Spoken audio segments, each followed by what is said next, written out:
Welcome back, friends! If you're new here, I'm Danny, and today, oh my goodness, the garden is busy. First harvest, strawberries, slug drama, and our big raised bed comes to life. So grab a coffee, a tea, or whatever you like, and come along with me for another slightly chaotic but very happy days in our Austrian garden. Let's see what we can harvest, plant, fix, and hopefully not mess up too badly today. We are starting with our first little harvest of the day, our purple pink radish.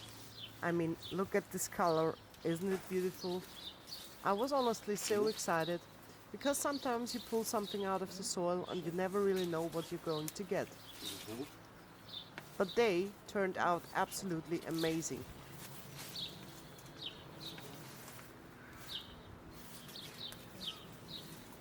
Not only the color, but of course we had to do something with it. We are turning it into pickled radish, and I'll show you the result here quickly. The full recipe will coming soon on the blog, but for now, let's just enjoy this very pretty first harvest. And now here we have our first homegrown strawberries. It's not enough for a recipe yet. No cake, no jam, no fancy dessert today, but it is perfect for a little taste test. Especially the Sweet Mary XL looks really promising, and I was honestly so excited to try it. Fresh from the plant, still warm from the garden, and yes, it tastes really, really good. So this may be a tiny harvest, but it is a very happy one.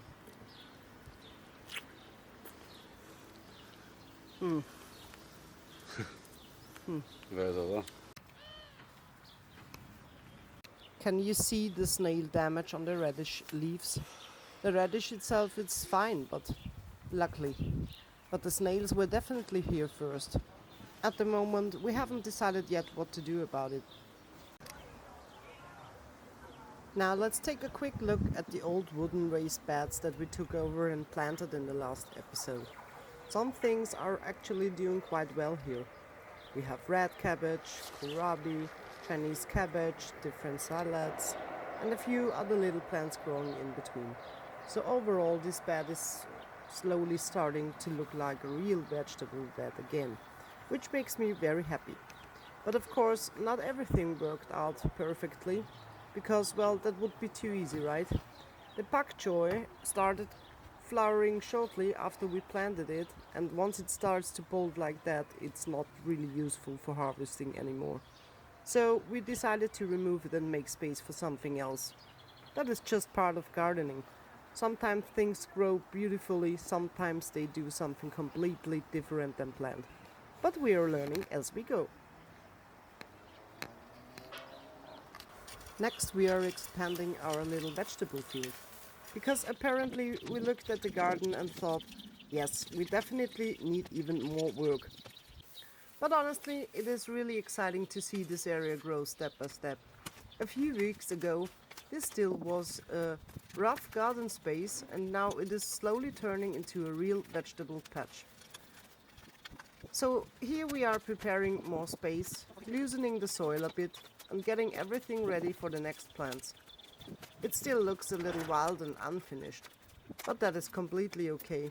This garden is a work in progress, and every little section we prepare brings us one step closer to the garden we have in mind.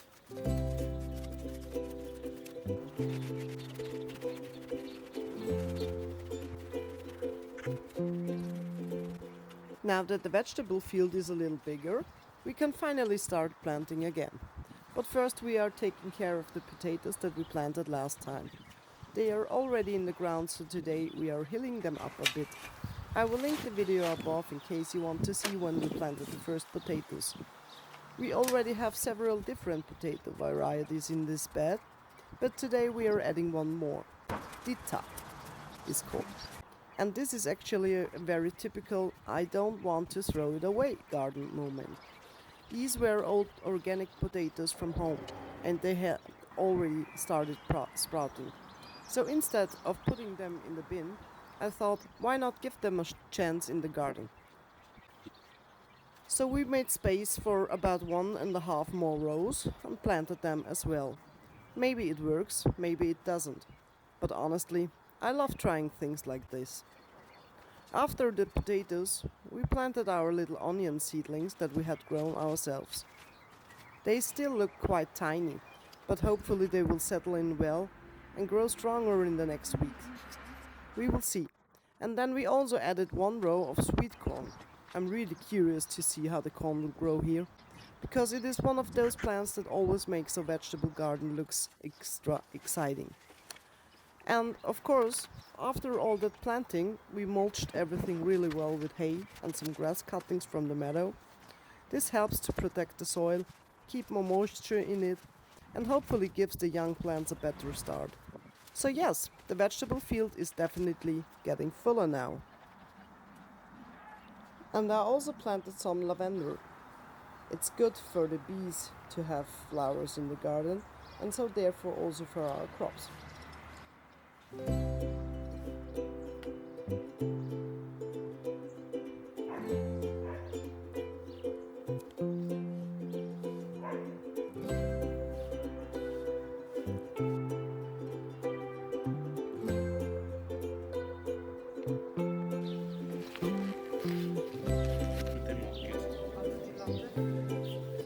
And because the vegetable field is growing, we also started working on a little wooden fence around the bed. At this point it's not finished yet, so this is more like the beginning of the project. But I think it already helps to give the vegetable patch a bit more structure. And it makes the whole area look more like a real garden bed.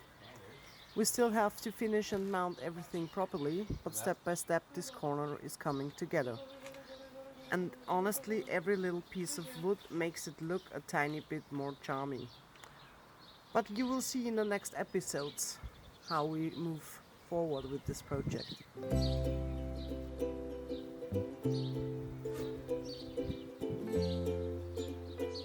And now we are quickly changing location, because even at home on the balcony there is something to plant. Today it is ginger again.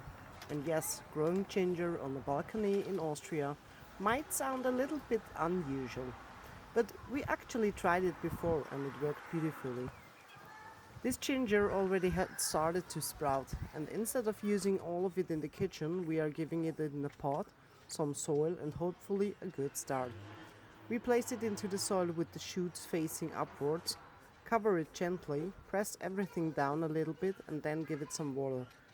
And maybe one day this little balcony ginger will become another garden to table recipe again. Because I already made an amatsu shoga video, which I'll link above for you. For that recipe I also grew ginger on my balcony and it turned out really well. So of course we are doing it again. Now it is time for one of the bigger jobs of the day, filling our large raised bed. We had already prepared the bottom layer earlier with wood logs. I will link that video below. So today we are adding the next layers on top. First we spread the old bedding from our rabbit hutch over the wood. It still contains natural material and manure, so instead of throwing it away, we are using it as a part of the raised bed filling. After that we added the grass and soil material that we had removed from the vegetable field earlier. I really like that nothing goes to waste here. What came out of one part of the garden now helps to build up another part of the garden. And then came the big part, our freshly delivered raised bed soil. We had 1000 liters of good raised bed soil. And yes, it sounds like a lot, until you start shoveling it into a big raised bed like this at 30 degrees outside in full sun.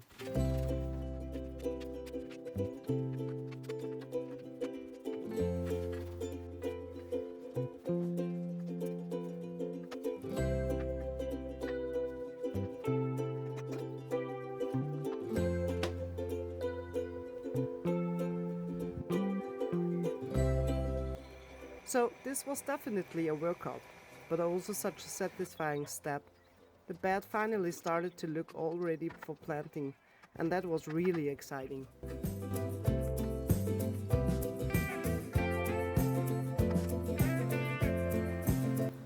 After all the filling, shoveling, carrying, spreading, and probably a little bit of quiet suffering, this bed is finally ready. And honestly, this is the moment where all the hard work starts to feel worth it. We are planting a mix of vegetables and flowers today. Some of these plants we grew ourselves from seed, and some we bought to add a little bit of color and help bring more life into the bed. So we are planting our chili and pepper plants. I'm always so excited about chilies and peppers because they are such rewarding plants. When they finally start producing, they still look quite small now, but hopefully with warmth, water and a little bit of love, they will grow strong in this raised bed. So, and then we add tomatoes. The tomatoes are always one of my favorite things to grow because nothing tastes like a fresh tomato straight from your own garden. It is just something completely different from the supermarket. So I really hope they like this spot and grow well here. We are also planting zucchini, and if zucchini decides to be happy, then you usually know about it. Because suddenly you have one zucchini, then five, then maybe too many, and then you start giving them to everyone you know. But honestly, that is a problem I would not mind having. Then we add red cabbage, cucumber and a few more plants to fill the bed. It is slowly starting to look like a real little vegetable jungle, and I absolutely love it. Because I also wanted this red bed to look beautiful and not only practical, we are adding calendula and cosmea. These flowers bring color into the bed and they also make the whole area feel softer and more alive. I really like mixing vegetables and flowers because it makes the garden feel more natural and happy and is also good for the bees. So, of course, we try to give every plant enough space. Even though I have to admit I sometimes get a little bit too excited and want to plant everything everywhere. But we will see how it grows, and if something needs more space later, we can still adjust. After everything is planted, it is time for really good watering. Especially after planting, this is so important because the plants need to settle into the new soil and recover from being moved. And now look at this raised bed. A while ago it was just an empty frame with wood blocks inside, and now it is full of soil, plants, flowers and hopefully a lot of future harvests. This is definitely one of those moments where the garden suddenly feels like it is moving forward in a big way. A few hours ago it was still mostly soil and hard work, and now it is full of vegetables, flowers and tiny little garden hopes. I honestly cannot wait to see how everything grows from here. And just look at this little before and after. There is still so much to do, but wow, step by step this garden is really coming to life. And that's it for this garden update. Thank you so much for watching. I really hope you enjoyed following along with our garden progress over the last days and weeks. If you liked the video, give it a thumbs up, subscribe for more garden updates, and see you next time at Let's Do Gardening by Let's Do Cooking.